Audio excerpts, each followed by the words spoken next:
আমি শান্ত পাথরের মতো স্থির হয়ে যাই, গন্তব্য হারিয়ে ফেলি। এই ভুবনে তুমি আমার শেষ আশ্রয়স্থল ছিলে। তোমার সাথে আমার এখন যোজন যোজন দূরত্ব। তোমার ঘৃণা ভরা চাহনি চোখের পলকে পুড়িয়ে দেয়। তোমার আমার বিচ্ছেদ আমাকে আঙুল তুলে দেখিয়ে দেয় প্রেমানলে চলতে চলতে আমি অনেক আগেই নিঃশেষ হয়ে গেছি। সোনালী রোদ্দুরের মতো সুন্দর পদ্মাবতী, আমি তোমাকে আঘাত করে নিচে মরে গেছি। যে হাতে আঘাত করেছি সেই হাত পুড়ে যাক, পোকামাকড় খাক।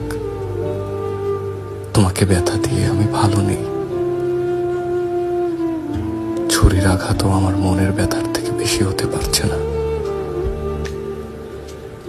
যদি পারতাম হয় তোমাকে ভালোবাসতাম, নয় শুধু হাওলাদার বংশে জন্ম নিতাম। দুটো একসাথে গ্রহণ করতাম না।